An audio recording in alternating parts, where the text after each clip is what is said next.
Hello, hello, and welcome back to another episode of the Working Mama podcast. I have a great episode for you today where I speak with two inspirational female-owned Australian business women. They are two mums that just had a chance meeting on a street that sparked a discussion on natural ways to stimulate lactation for postpartum mums struggling to produce enough milk for their babies. This is Fran, who is a lawyer, and also Jo, who is a naturopath. You may have heard about them before as Franjo's Kitchen. I know that I ate their booby cookies to help me with lactation supply on both my babies, and they definitely worked. And I was so excited to speak with Fran and Jo on this upcoming podcast, on today's podcast. It was such a really well-rounded conversation, also really interesting about how these two women have grown this business, but they're also got their own businesses as well as Franjos. So sit back, enjoy the chat, and if you're interested in having your own business as well, definitely get out a pen and paper. There are so many notes and tips and advice that you can take out of today's conversation. As always, if you really enjoy it, I would love for you to leave a rating. I would really love if you could give a rating or review on any of the podcast apps. Really, really appreciate it. And also, if you're listening, take a screenshot on your phone and then share it on the socials, and be sure to tag at Working Mama Community. And have a great day and enjoy this episode. Welcome to the Working Mama podcast, a show that provides real-world tips, tricks, and advice to all working mamas on how they can have a career, family, and hopefully one day break the glass ceiling. Welcome, Fran and Jo, to the Working Mama podcast. How are you both? Good. Thanks for having us. Great. So, Jo, whereabouts are you both? Because I know Fran just said she's in New Zealand. So let's just understand where in the world you both are. Yeah. Originally, we were both Kingsville, Melbourne mums, and that's where we first met and started our business in the inner west of Melbourne in Victoria. And then about 5 years ago now, Fran moved back to her homeland of New Zealand. And then a year ago, I moved down to Torquay in regional Victoria. And I'm in Auckland. So that's where I am at the moment. Torquay, I'm in Torquay and Fran is in Auckland. Sensational. So those that don't know you, do you want to just tell us a little bit more about yourselves? Who would like to go first? So I'm Fran. I'm co-founder of Franjo's Kitchen. So we started Franjo's, I think I'm losing track. I think nearly 8 years ago we launched, and my background is as a lawyer, and I still actually work as a lawyer. I have my own practice looking after retail businesses as well. And I have 3 children. So my eldest is 9, Phoebe, and then I've got a 6.5-year-old Margot and a nearly 2-year-old Hugo. And as we said, I live in Auckland, New Zealand. Wow, that is busy. And Jo, what about you? Yeah, I've got 3 children too. I've got Matilda, who's 9, turning 10 this year, and Florence and Charles, twins, they're 7. And I am a naturopath by trade, is what I like to say. I still have a boutique little naturopathic clinic down here in Torquay and do a lot of telehealth as well with my old Melbourne clients. But that probably really only makes up for 25% of my working time. And then obviously the rest of that working time is on Franjos. What an amazing business you both have, that you've still got other careers and actually addition to actually developing this business. I honestly thought, because as I let you know before we started recording, I've eaten your biscuits. I see them everywhere. I would have assumed that this was your full-time gigs. I think even, Fran, if I can step in here, I think there's no doubt that both of our backgrounds has actually had a massive impact a positive impact on our business. And so having a business head and lawyer in Fran has been absolutely brilliant. And then obviously my background in nutrition and naturopathy and manufacturing of our actual products has just been a really beautiful relationship. So we both love our original jobs or careers, and we have, that's one of our passions, and we feel like it's important to keep that. But also we see the benefit for Franjos for us to be still working in those specific roles as well. Yeah, completely. I also think people have often, even yesterday, I had some mums down at tennis after school with the kids say to me, oh, you know, are you still doing Franjos as, you know, your little side hustle? And I was like, number one, yes, and number two, it's not a side hustle, and it actually never has been a side hustle. It's just that Joe and I are both brilliant multitaskers and we have got, you know, created and built this business whilst we are growing children. You know, the youngest in our group of 6 is only 2, and we have both continued our other careers for many different reasons, but it doesn't diminish passion or involvement or commitment or time that we put into Franjo. So it's certainly, but I think we're also, because of the fact that we've built this business whilst having children, we built a team really early on, and so it's actually 6 of us. There's not just 2 of us, and so we have those amazing women helping us grow the business, and so they allow us also to have the flexibility to be mothers and have our other careers going as well. So good. So if we actually just rewind a little bit, what inspired you to start Franjos?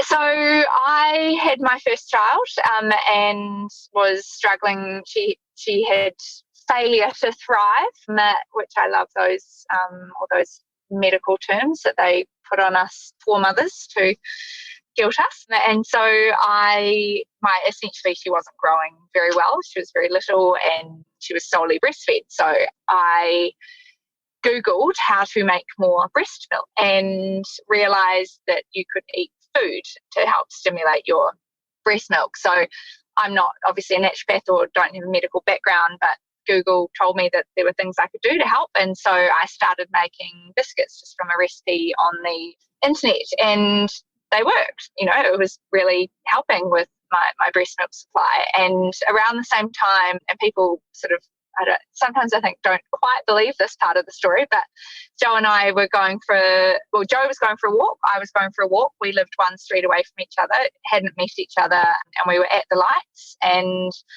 we had our little babies in the prams, and so we started talking, and by the time the lights were green, we decided to go for a walk together, because it was, you know, that late afternoon, push your baby around, try to fill in the time before dinner. And so as we got talking, Joe was telling me that she was a naturopath and that she had started a healthy biscuit company called Cookers Natural, which we now own as well. Franjos owns Cookers Natural. And I just kind of, you know, a week or two later, I was lying in bed and I was like, when I Googled the problem, there were millions of people with that problem. I found a solution on Google. Jo is a naturopath. She can make the solution better because her skill, and she is also starting a biscuit company. So she's done all the hard work and finding a manufacturer and all that kind of stuff. So I literally went round to Jo's house like 2 weeks after we'd met and was like, I've got a business idea. And that's when Franjo started. What an amazing serendipitous thing to actually happen to you both. And just, it's almost like it's meant to be. Yeah, it is. It is. We're both, Jo and I are both big universe believers as well. So, well, I certainly am. I think you are too, Jo. Yes, I am. Yeah. Too. Yeah. Yeah. So good, so good. And is it what you thought? So just from having this idea, is it grown and developed the way that you thought? And has there been some key challenges along the way that you would have maybe told your pre-Franjo self to be mindful of? And that's probably Helen's a piece of string question. Yeah. No, look, I mean, I think I literally remember when we launched about May the 4th. We actually have made up that date because we can never quite remember, but I think it was May the 4th, 2014. And I can't remember how many our first manufacture run was. It might have been 1,000 packs or something along those lines. And I was like, we're going to sell 10,000 and we need to be ready. Like, we need to, we've built this website, we've tested the market. And I was like, we're going to launch and they will come. And so I was saying to our manufacturer and to Joe, and we had a third business partner at the time, Kate, I was like, we've got to be ready. It's, going to happen. And we did not sell 10,000 packets when we launched our website. But I think our first month, we sold $2,500 worth. And I was pretty pumped at that. May not have been 10,000 packets worth, but so there certainly have been, that's just one memory of mine, but there've certainly been expectations versus reality have kicked us in the butt many times over the years, and we've certainly had goals that we haven't necessarily achieved in the time frame we wanted to. That's it. I think, as we alluded to earlier, we from the get-go got on board people to help us, so that meant that we didn't get paid for 5 years. Didn't it, Fran? But it meant that we could get the business going and we could still be mums and we still had our other jobs. So I guess we probably in the outset didn't think it would take 5-6 years and to get a semi-okay wage from the company, but maybe we innately knew that we would get there, so we just stuck with it, and there's been many a times when we were like, oh my gosh, what are we doing? And things were going backwards and whatnot.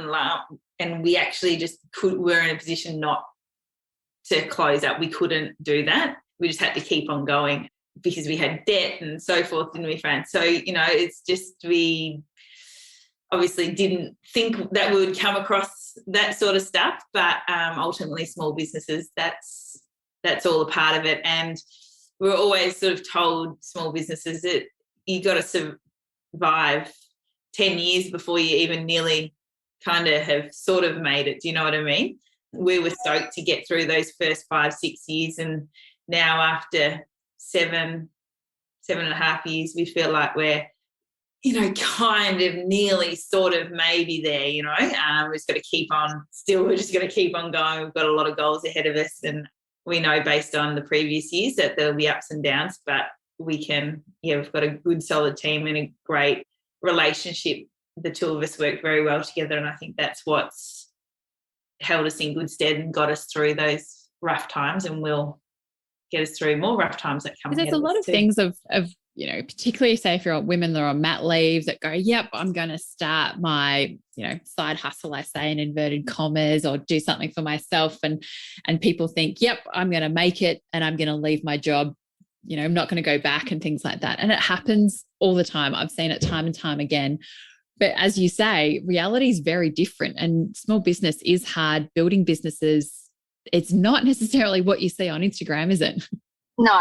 And I think a lot of, I do see a lot of businesses on Instagram or comments in the Facebook groups or something. I think a lot of women it's put themselves under a lot of pressure, and it's not to say that Joe and I haven't put ourselves under a lot of pressure, because we definitely have, and we've definitely had a lot of really stressful times in the business where we've had to work very hard and compromise ourselves and our families, and we haven't always got the balance right. But I look at some of those people who are running these small businesses, who are doing everything and who are staying up till 3 a.m. packing orders, and and they're not outsourcing, and they're not getting help, and they may be earning a wage, but at a tremendous cost. And Joe and I have been really good, and Joe has taught me a lot about this, at prioritising ourselves and our health and our well-being, and putting boundaries and limits on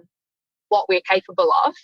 And to that end, that's why we've got people in to help, and that's why we still are there for our children and they're after school doing activities and everything, because that's really important to us. And we may have achieved more quicker with Franjos had we put 60 hours in each a week, but we just weren't prepared to do that. And so, and I sometimes look at those other businesses where they are putting their 60 hours in a week, but to something that's not necessarily scalable, or that they're, no profit margin in, and I feel for those people as well, so I don't say that as a criticism at all. It's hard. It's really hard to know where to strike the balance, and we've been lucky, I guess, that we've had the two of us to figure it out together. And yeah. And I think too, I'm not going to go spend hours and days and months and weeks trying to navigate and work out how to do social media or digital marketing and all that. So I can do that too, as well as come up with new products. And that's not my jam. I do not know that stuff. So why am I going to go? That's not my, I'm not good at that stuff. So why am I trying to be good at all those different things that a business requires when it is in the best interest for the business for me to do the stuff that I'm good at well, do that well, and yes, outsource or get someone who knows that stuff to do the other things that you're not so great at. I feel like there's a lot of wasted time in that. And yes, it can cost you initially, but long term, I think that pays off. I think it's such a good message about saying the value of outsourcing, because it's not just only outsourcing just in your business and the areas where you know that it's going to take you twice as long as compared to someone else that can do it, say Instagram or social media that can do it a lot quicker than you. Because that's also then similar to being working mums as well. It's about knowing your skill strengths, knowing what boundaries you have and outsourcing where's needed. Because I'm sure you both have got in your personal lives areas that you're like, right,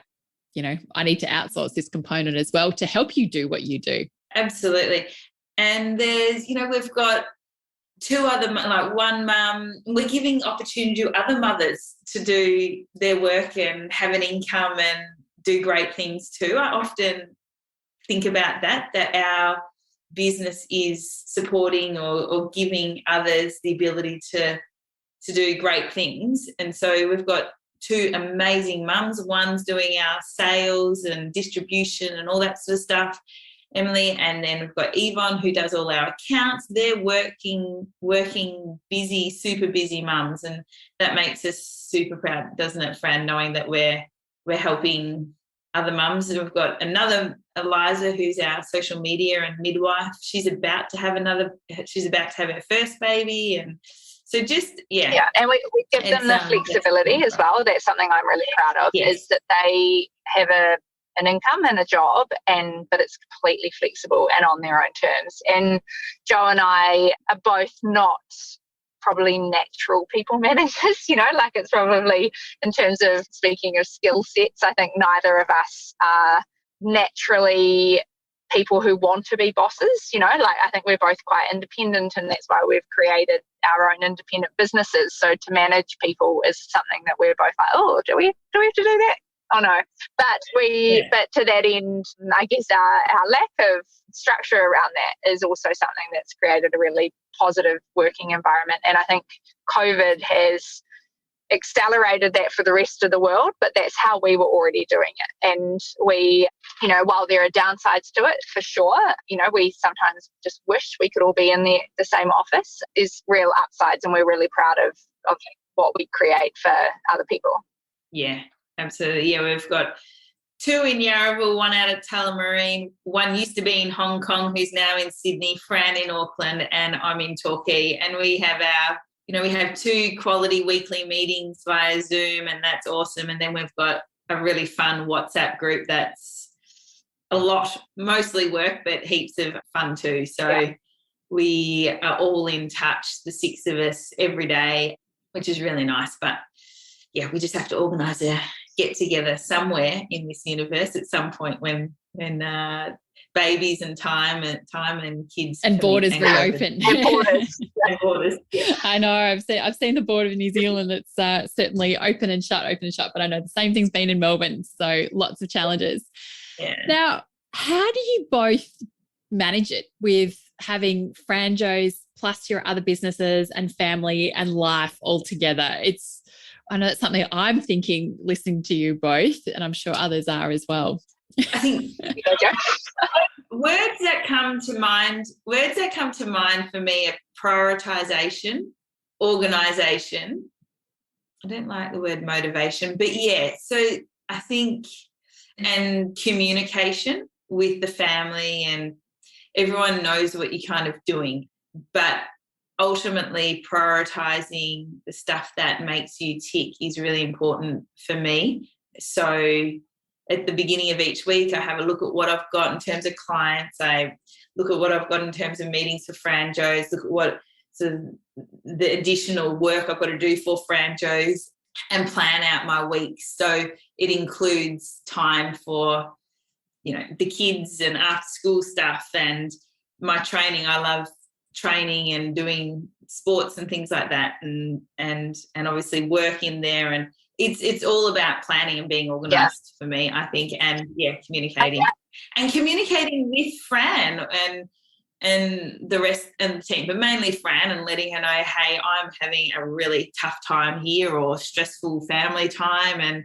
she's like, yep, gotcha, no worries at all. And then the next week Fran might be having a crap time with family or whatever it is, and I've got her, and that's a real jewel that we've got with Franjos, is our ability to understand each other, I think, too, and understands our needs, wants, and creating a business that can ultimately still work whilst we still live the life we want to live, because it's a bit too short if we were working 70 hours a week, and we've never wanted to do that. I think we also, and I agree with everything Jo said, I think we both, it's funny, my friends always comment on how tidy my house is, and Jo's the same. We both are organised, and that was one of the words you used, Jo, but we like structure and we like things tidy and neat and organised, because then it's that clean house, clean mind, or I can't remember what the thing is, but, you know, like it's, so whilst, you know, we prioritise just that order and that structure in our lives, because that then allows us and gives us the headspace and the flexibility and the freedom to do other things. And in pre-COVID, I mean, my life's been a bit disrupted the last 6 months for multiple reasons, but normally I've got a cleaner, I've got a nanny, so does Jo. We've got people, we both prioritise exercise and do, you know, Jo's got her training, I've got Pilates and yoga and running, and like we both really focus on that side. We both love cooking, so we eat healthily. So it's kind of all those basic building blocks to organised life are really important to us, and then that gives us the headspace to figure out where we're needed, and then we, you know, I've got a networking group that I'm part of which is great, and like I think some of it, you know, some of the stuff that they're doing is really great, but I just haven't engaged in any of it for the last 2 years because it's just not a priority for me right now, because as much as I would love to, I don't have the time. And so it's kind of just prioritizing our time is really, but we do that, we both do that with a structure underneath us that's very organized and prepared and stable. So we both sound a little bit anal with all that, but we are. I think we both are, you know. And again, that might compromise our weekly wage and income when we do all that and have someone to help with the cleaner, but then it ultimately leaves us being more mentally sane and satisfied with our life. Do you know what I mean? I would rather that much in my bank and feeling great rather than heaps and then fully stressed out. And I think also with having multiple things on the go, children, couple of businesses and life in general, the quality of work and the efficiency, it all comes down to efficiency with your time. So you have an hour and a half, you go and do that specific work then and there. There's no procrastinating. There's limited time on Instagram. You know, I think a lot of the 9 till 5, Monday to Friday people that are working, there's probably a fair chunk of that time that probably isn't utilised or isn't spent as efficiently as what someone with less time to do something. I love that, because certainly as a working mum and, you know, working part-time, I am a massive advocate and believe that part-time working mums are just as efficient as what you work, you know, why do you have to work 40 hours a week if you've got the same outputs as, say, 3 days a week? Because as you're right, you've got it's quality and efficiency, because it's not until you work those extra hours do you realise, geez, there's a bit of fat there. You know, Friday afternoon previously, say pre-COVID, you may have, you know, been in the office just to be seen. You don't want to leave at 4 o'clock. You need better to leave at 5. But are you really efficient? No. Are you actually doing any work? No. Yeah. So that's why I love, you know, part-time working mums, or even just working mums full stop, are really efficient because, as you say, they've got limited amount of time. They've got to prioritize. And I love how you two just your why, why you're doing, that, right, these are my boundaries and I'm not going to overstep them in different parts, because you're here to give a little laugh. Yeah, sometimes we all do. But yeah. then we realise that it reminds you, just like, when you have a bit of a day off, not eating great or whatever, and you're like, oh, that's why I do that actually. Yes, because I feel so crap. No. Yeah, and absolutely. I must say that to any young mum out there listening to this with their first child who are just trying to navigate going back to work or starting a business, we've had 9 years to figure this out so far, and it's been, there have been times in that 9 years of parenting, nearly 10 years of parenting, where we definitely haven't nailed any of what we've just been talking about. And it's not like we've just figured it out, it's been a real journey to get to this point, and it's still evolving, and we still, exactly. Yeah, so it's certainly, I don't mean to sound like we have the answers or solutions, particularly for those people navigating it all with their first child. And because it's such a, you just learn as you go, and you refine and you adapt and you figure out what works. And then COVID happens, and then it's all a nightmare. And then you have another child, and you think it's because you have one child to two child to three. It's all different. Everything. It's constantly that juggle. And as you say about the prioritization, the organization, what's important this week is going to be different to next week. And everything's constantly evolving and changing, as what you two are just saying. Yeah. 100%. Yeah. The only constant is change. Yeah. And so what do you think's been a success of you two working together as a partnership? Because sometimes as well, if you're starting a business, you may go, right, I'm going to go on my own. Other times look into partnership. And as we know, not all partnerships do pan out. So what do you think's been the success and the strength of you two coming together? The universe. I don't know. God, it just seriously works, doesn't it, Fran? We're quite different, but we gel so well as a couple. I don't know. It was so much love. Yeah, but it's respect, and I think it's respect and communication.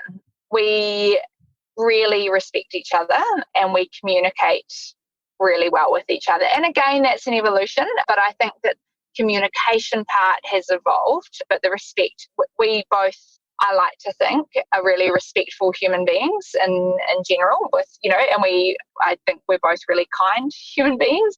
And so we try to treat all people like that, but particularly as a business partnership. And I know that there've been times where Joe's been annoyed with me for whatever reason, and I might have been annoyed with Joe and right back. And I've been annoyed with Joe for whatever reason, but we have never, at the time, we wouldn't have said anything. Like we would, because we respect each other and don't blow something up, or, so I think that we've understood why that was going on. The thing that was probably annoying either other, there was a reason behind it, and I think we've had the EQ with each other to realise that that's because of X, Y, and Z, and we've respected that. And, I moved to New Zealand and didn't necessarily, I did take into account Franjos, but it's not like I asked Joe, I just moved because that was the best thing for my family. And I'm sure Joe wasn't thrilled with that, but, Joe respects me and would never have made that a problem, whereas I think that there are other people who could have made that a problem for their business partner, whereas, I think we respect as well the fact that each other prioritises their family and first and foremost, and so I think, and then the communication part has always been there, but it's grown because we didn't know each other. I mean, we started this business for for 2 weeks, so that's where the universe part comes in. It was just pure luck that we found each other and a business partner like each other. That was just absolute pure luck. But then what's made it work is firstly just respect, and the way we both have very similar, I guess, ways in which we treat other people, which again is also not perfect, by the way. Like, I'm sure if you asked our team members, we are not always perfect, and and if you ask my husband, he'd be laughing at all of this as well. So But on the whole, that's how we try to operate. And then as we've grown as a business partners, that communication has really grown as well. And so that's how it's worked, I think. Yeah, absolutely. Yeah, respect communication, and then the universe, did align us and aligned us. Like, we bring such different things to Franjos. Like, if Fran was another naturopath, then it probably wouldn't have worked. I was about to say that it seems to be that you've actually got different skill sets, but actually complementary that actually work quite well to the success of the business. Yeah, absolutely. And what have been some of your, the biggest highlights and also surprises that you've had along the way of actually having the business? I mean, we haven't historically been very good at celebrating the wins, and I think we're probably quite tough critics of ourselves and of the business. So I think we've been really ordinary at that. Yeah, I think ultimately the highlights have really often been little things. I guess a few that I'm kind of thinking of that I remember literally the first sales, just creating a product and having people buy it and getting feedback, amazing feedback. I mean, that was quite a whoa. And I think a second highlight would be paying ourselves, and initially it was $200 a week, which didn't cover childcare. And then that has, it took 5 years to make it. And it wasn't $200 a week at all for the first 3 years. It wasn't every week. But then actually getting a paycheck, that's been and some of those financial numbers that we've achieved, when those sort of milestones are getting our first million was just such a goal for us, because I think it's was for me anyway. I think it's such a, it's like Austin Powers, $1 million, to know that we'd done that was a real highlight. And then I remember, Joe, we had that party which we couldn't afford for everyone that worked for us. Remember we did that? And and not just our team, but we had our manufacturers and photographers and food technologists and all the kind of consultants that we'd had involved over the time as well. Because there's a lot of other, there's 6 of us, but then we've got digital people and we've got photographers and we've got food tech. So there's quite a lot of people involved in the business, and we decided to throw this party for everyone. Yeah, it was. But it was, I know, but that was, I don't know. I think that for me, the financial metrics of it are really important, in the sense that we created that from nothing. It still blows my mind that we're being paid by something we made up. We just made this idea up and made a product, and that pays us and other people and helps other people pay the bills. And that blows my mind that you can just create something that. And then I think also sorry, I'm totally rambling and not letting you go there, Joe, but just one final point is, and probably actually the most important one, and the one that still brings us to tears, is the customer feedback. We get these emotional DMs and emails of thanks where we have genuinely helped someone, and that is every single time brings us goosebumps. To have created something that helps people and that has a purpose is so important to us, and that for me is the biggest highlight. But there's lots of highlights and reflection. And when the first wholesalers started calling us wanting to stock the product, that was pretty cool. In the first year, we only thought we were going to be an online business, but then we had all these wholesalers and retail stores saying, hey, we've had customers ask about your product, we would like to stock it. And we're like, oh, wow, okay, sure. So that was pretty cool. And then recently when Woolworths have contacted us out of nowhere, they're wanting to trial us in stores and stuff. So that's pretty nice to be going about day to day and helping mums. But there's lots of people out there that have maybe got their eyes on us and wanting wanting us basically, which is really cool. And so the more we can get, that means the more mums that we can help, and more emails we get saying hopefully how much we've improved their experience of being a mother and a breastfeeding Well, mum. you've got a product that certainly, that I know in my own experience, the first 8 weeks of both of my pregnancies have been an emotional roller coaster, and a big part of that has been because of breastfeeding. I can't naturally breast, like it struggled, and particularly my first, he was in the nursery for the first 8 days of his life, which he was a small little bubba, and so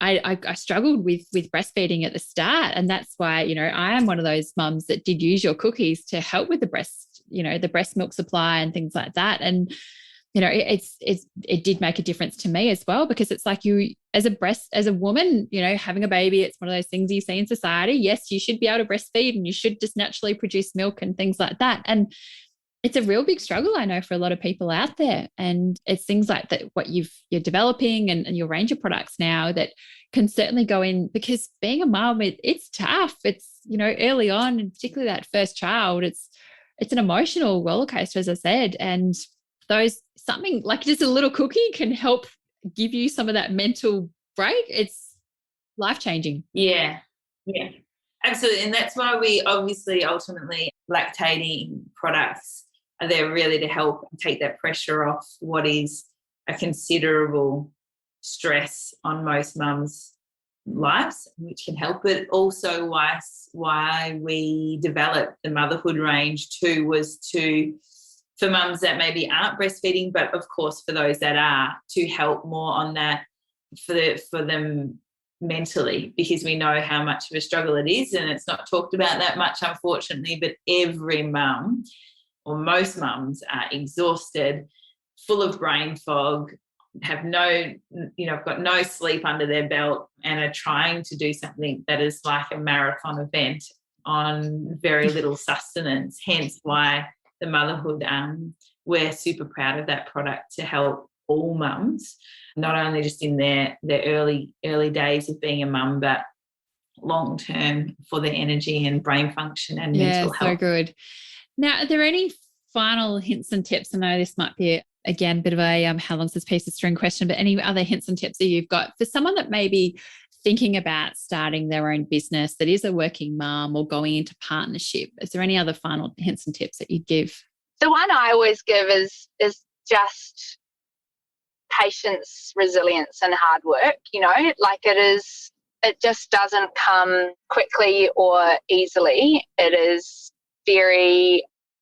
hard, and it takes a long time, and it doesn't happen overnight. And I think, there are so many things that you see on Instagram of these businesses, and like it's awesome, but they are the 1 in 10 million, it does take a really long time, and you have to work really hard, whatever that looks like for you. And you have to have resilience and patience and belief. And I think ultimately there has to be a reason why you're doing it, and for us, one of the reasons why at the times when we wanted to stop, we haven't been able to, is because we create something for people that they rely on and need and love. And we couldn't do that to people, you can't,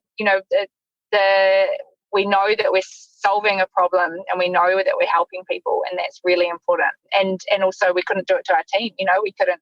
So having that why, and I know that that's kind of a bit of a cliche and a popular thing to say, but it is so important that you have to have a reason why you're doing it, and you have to believe in what you're doing and a belief in it. And that's never been a problem for us. We've always believed in what we're doing, and we know why we're doing it, and we believe in our products and brands. But along the way, the actual doing of it can be really hard. So you need the resilience, and you need the patience and perseverance for that side.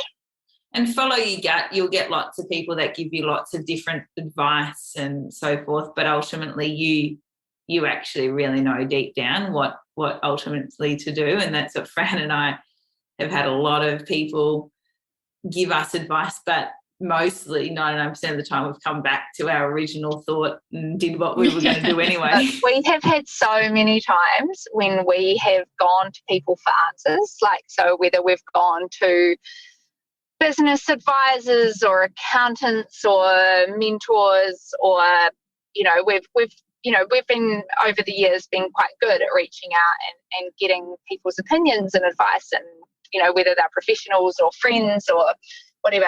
And one thing that's always struck us, particularly in times when we're a bit lost or confused with the business and not sure where to go, is nobody's ever going to give you the answer.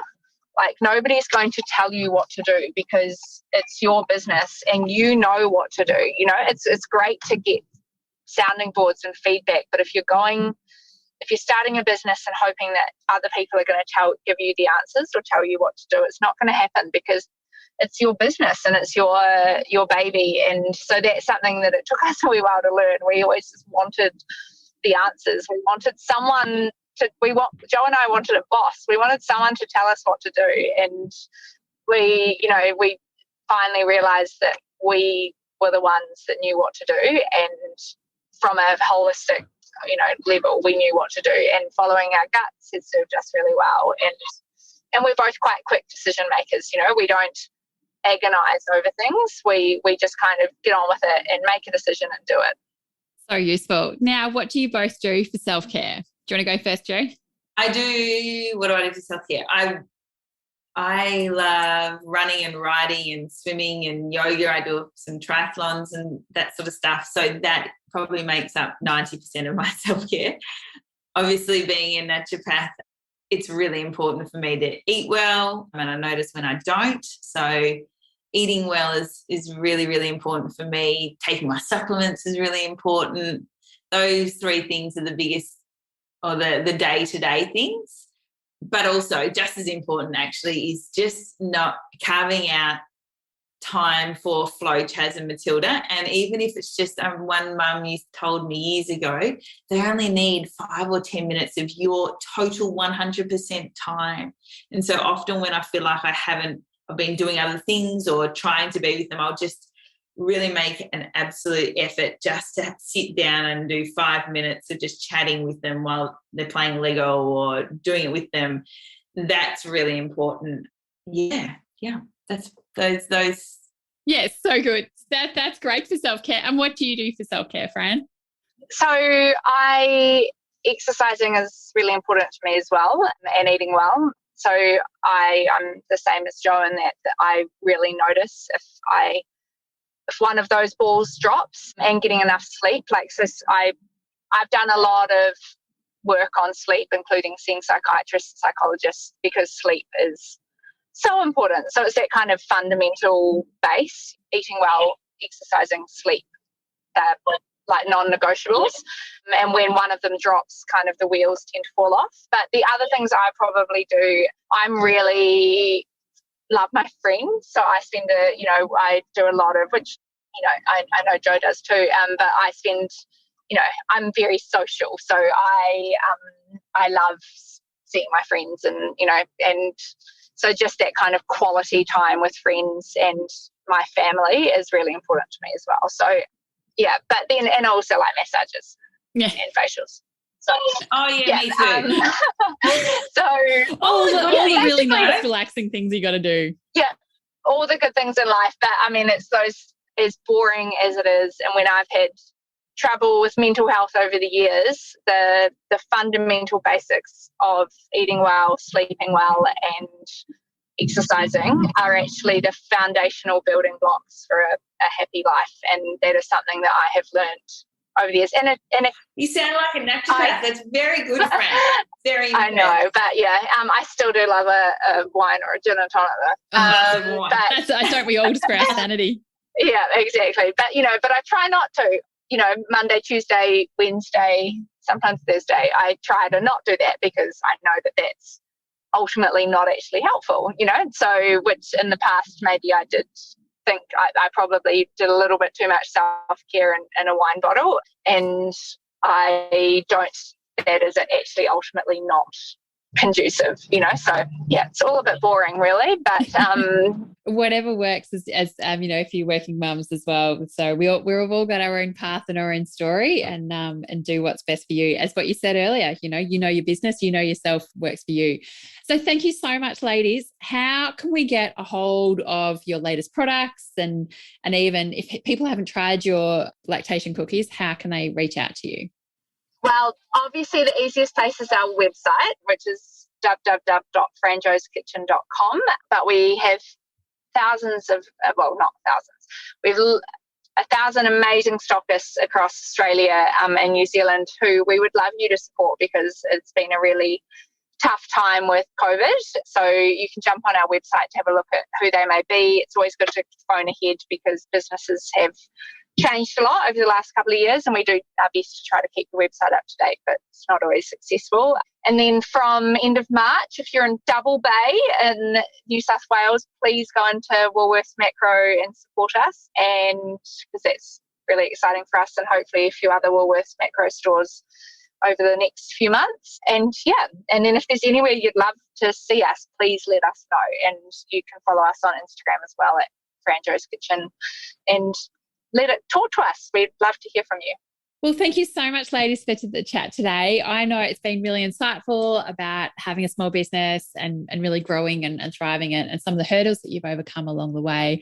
But it really sounds like you're both thriving and in the business. And also it's really inspiring about how you've created the boundaries around the different aspects of your life to really make sure that the business doesn't take it over, but you're actually working to live rather than living to work, and actually living in your purpose and knowing your why, and with your kids definitely at the center of that, along with your families. So thank you so much for the chat, and it's been so insightful and interesting. Definitely, as someone who's also used your products, a bit of a fangirl moment of speaking to you both. So thank you so much. Our pleasure. Thanks for having us. Thanks so much, Fran. I really appreciate it. Thank you for listening to the Working Mama podcast. Subscribe to the podcast on iTunes, Spotify, or your favorite podcast catcher. I invite you also to join the Working Mama community on Facebook and join in the conversation with other like-minded working mums. Please also feel free to contact me on any of the Working Mama social channels. Remember, Mama is MUMMA, or website www.workingmama.com.au.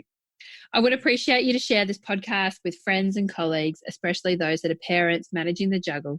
And I would really appreciate if you had to take the time out to leave a review of the podcast. I'll be giving a shout out to select people that do so stay listening, and you might be one of them. Thank you, and see you next time. Have a great week.